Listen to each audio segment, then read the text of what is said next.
It is my intention to improve at chess by reading a chess book, and I'm going to read The Life and Games of Mikhail Tal by Mikhail Tal, my favorite grandmaster, um, because, and this is very interesting because he mentions this on the basically third or fourth page of the book. He plays, as we all know, very interesting, combative, combinational chess where you get a lot of interesting sacrifices and a lot of um, really, really nice tactics. And that is something that I want to improve on. So I'm going to read the book. I have analyzed the first game from the book, and he describes how he falls in love with the game. Um, he describes it as once he starts playing chess, he doesn't know it yet, but he's infected with the chess microbe. And then when he plays his brothers and his father, and he wins occasionally, but mostly he loses, he feels like his soul is being sucked out of him. Like he really hates losing. And so at some point in his life, he goes over to a drama club in the Riga Palace of Industries, and he wants to join the drama club. And then on a door it says um, chess players or chess section, and he walks in and he asks the guy like, "My heart was broken because I lost playing chess to my brother, and can you teach me?" And Yanis Kruskop, who was the Grandmaster Tal's first teacher, um, will not be familiar to many chess players, he writes, but he has done a great deal for chess, Tal writes in his autobiography, since in all his pupils he has implanted, to put it stylistically, a wholehearted love for the game. And that's what I find intriguing, is that from a young age, which we are going to see, he plays with his heart. He sacrifices. This is the first memorable game that he has put in there, and he is playing Radmir Kholmov, and this game was played in a simul exhibition in 1949. Now, Mikhail Tal was born in 1936, September 1936, and so I believe that at this point, I think if my calculations are correct, then game was played in May 1949 in Riga, and so I think Mikhail Tal was 12 years old. Kholmov starts with a c4 opening, the English opening, and then transposes into the semi-Slav Botvinnik system. Now, I really enjoy playing, or enjoy, if allowed, I'll play the Nimzo here. But Mikhail Tal plays the semi-Slav, and now we're in the Botvinnik system of the semi-Slav. And I will iterate through the opening because it's not really that interesting, although I think it's kind of interesting to see Mikhail Tal being a pawn grabber. I think in his later years, I haven't read the book, so maybe this sort of situation arises in the book later. But I think this is something that Tal would, be very happy about to have in his own games. I mean, the threat is just to win the piece, right? I mean, the idea is to just take it. That is basically the idea. So now you have to push away the bishop, and now the knight still hangs, and maybe I think you have to sack here. By the way, this is the idea. I just realized. Override. Yes, you have to sack, and just claim that you're gonna win the piece. But Kholmov doesn't do that. He takes immediately for some strange reason. I don't know why. The other situation is more interesting.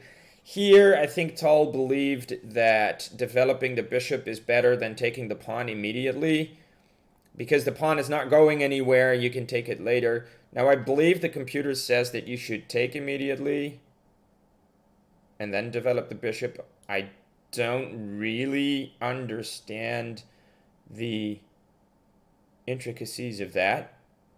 But okay, bishop e2. Now you take the pawn. So you're still hanging on to this pawn that you sacrifice. This is now a structure that sort of resembles a queen's gambit, accepted. And you have to prove that basically these pieces who haven't moved are worth the pawn that you took. And after castles, I mean, this development is basically done. And I mean, this is a really weird move. Here you can see that Mikhail Tal is not developed very far as a chess player, or I should be careful stating that. But I would never give up the bishop pair like this. It's your only developed piece, and you're giving it up for basically nothing. I would not have done this. I would have developed a piece. It's true that there is no pin anymore after castling, but there's really no need. You haven't been pushed away. I wonder what is the best move here. Probably this, or possibly that. I'm not sure. I haven't checked it with the engine, but I mean, going in for this, I don't understand that at all. Okay, so here we have the sort of thematic strike at this pawn chain, right? You want to do something about it. You can't have those pawns clamp everything. So you play a4, bishop e7. And here, I think it's interesting that Kholmov sacrifices another pawn for nothing. Well, maybe not for nothing, but he sacrifices another pawn in the center. And I think the idea is that you haven't castled your king. My rook will come to the center. I will develop my queen somewhere. My other rook will join in the center. This pressure, my bishop will be here. There's going to be a lot of pressure on your position. And you're a 12-year-old boy who gave up the bishop pair for nothing. You don't understand chess, and I will... I can sacrifice another pawn to just blow open the center and, get all my pieces in the game and just crush you in the middle. And, I mean, I don't like this knight e5 move. I understand that you want to get your bishop on this diagonal to pressure this weak pawn, right? So I understand removing the knight to make space for the bishop, like go here and then... ideally you get something like this. And then still, the rook will come to the center. It will still happen, right? And you get a little bit of extra tension here. Maybe after this. I don't know. I like this. I like this better. I mean, the idea is solid, removing the knight. But, I mean, this is a pawn for nothing. Well, not for nothing. But, and here you are faced with some problems. I mean, obviously, if you take now, you can't take back because the bishop hangs, which is the idea of putting the bishop on the lying diagonal. Obviously, you're going to run into tempo moves with the rook hitting the queen. That's also very annoying. This rook is going to infiltrate maybe once this line opens up. I mean, black has some issues. I think the computer doesn't really mind so much. I don't know what the computer does because I haven't checked this position, because the famous combination is later. But I mean, maybe we can figure something out on the board. If you take here, I'm gonna take here, and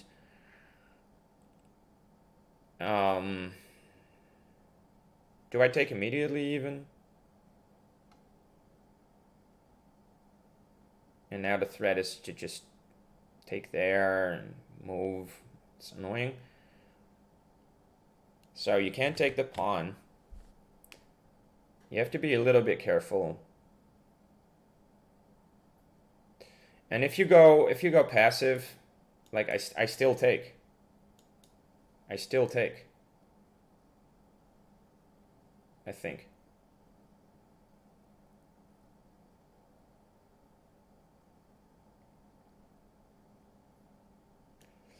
Maybe something like this,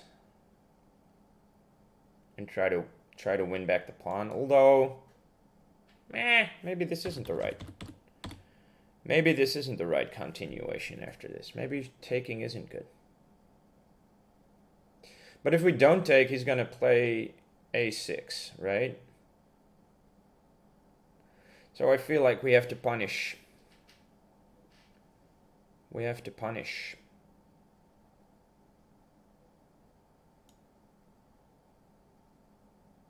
Yeah, I'm interested to know what the kibitzer thinks. Can we get the kibitzer involved?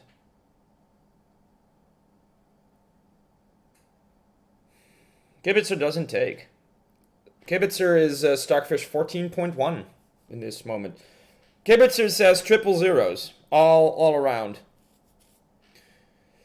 Queen d4 apparently. Centralizing the queen. And now you have to play rook g8. You have to. Why? Rook g8. Oh, because it... Okay, you attack a rook. Right. Rook g8. Queen e3. Queen e3. Yeah, queen e... It's either you're gonna take control of the file, and it's hard to castle. I mean, all right. It's a game. It's a different game. Fine. Okay.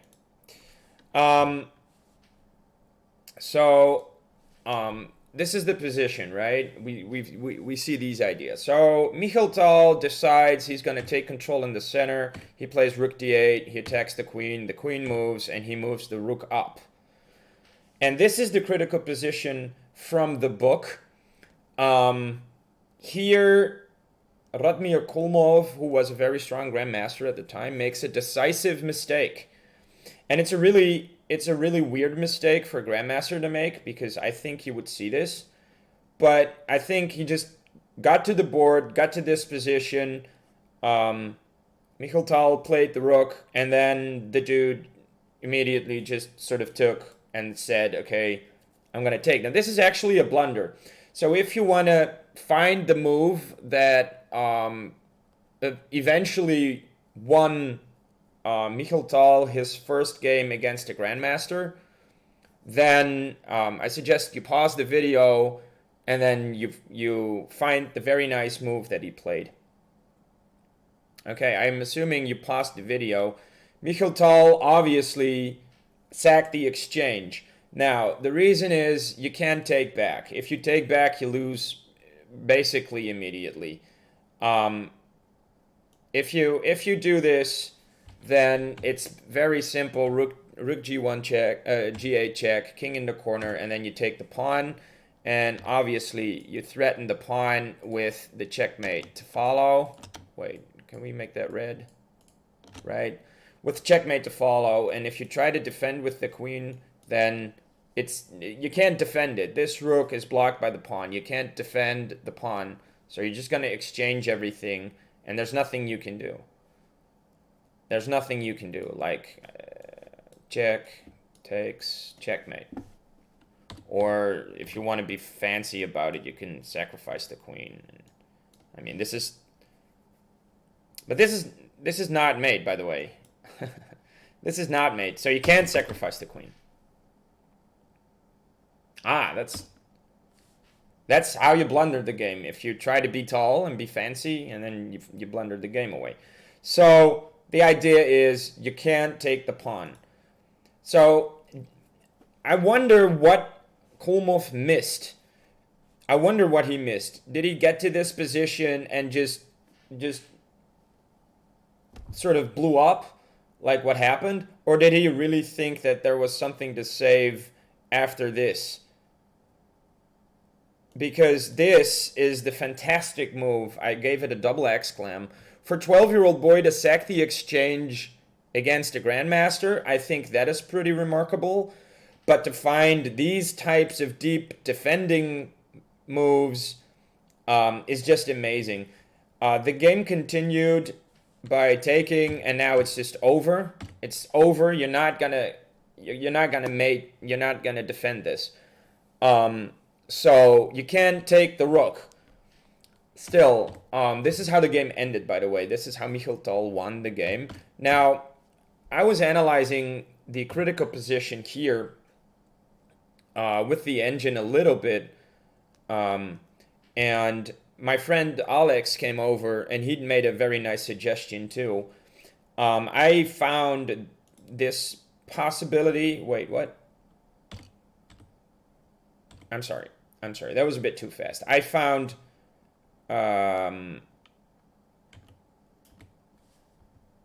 Wait, didn't I put that in? Okay. Let's start with. Let's start with Tricky Alex's defense. This is a really interesting move because you threaten to take the queen, and the only move to win the game is to take the pawn. Now, why does this win? Obviously, it's a very nice tactic where you just get mated if you take the rook.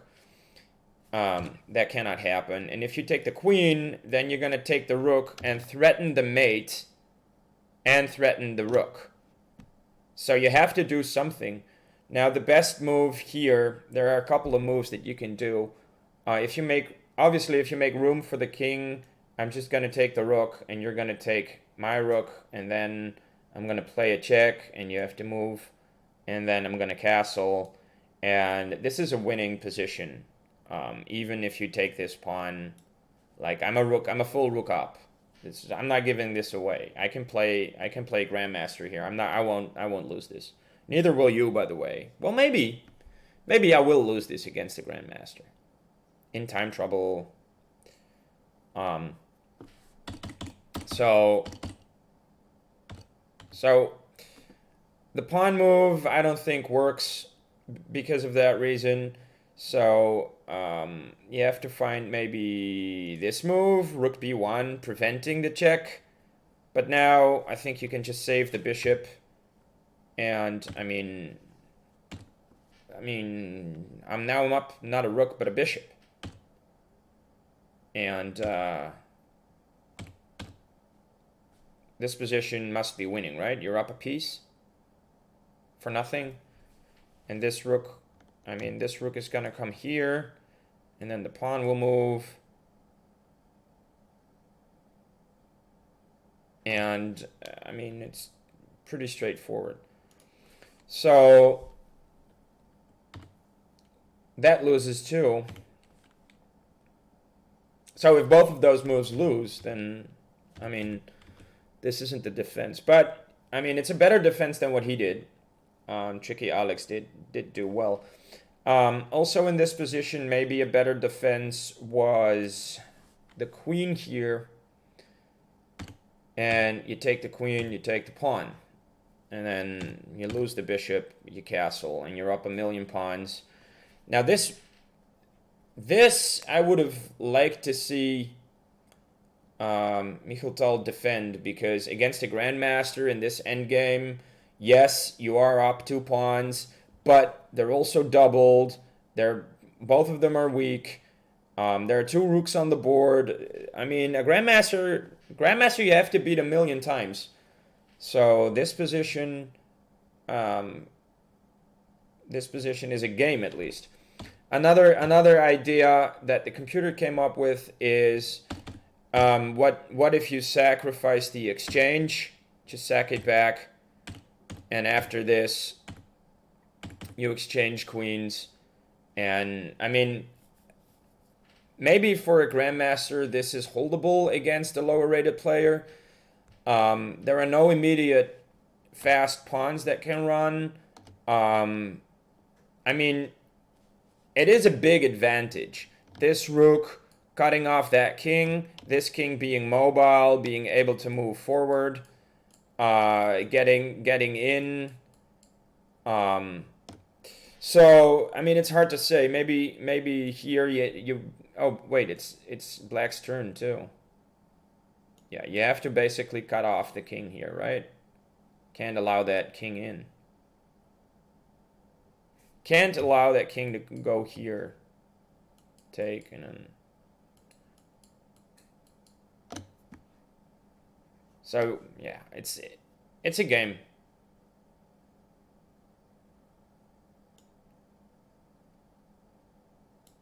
I wonder what is the best move here. This is an interesting endgame to practice, at least. But what happened in the game was, to review what happened, which was very, very good. He sacrificed the exchange, and then when Kholmov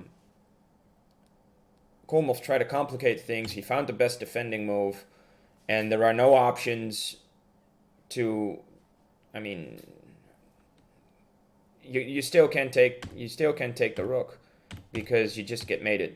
You just get mated. And I think that's really weird about this game, is that in this position, Kholmov decided to take the rook, completely missing the mate.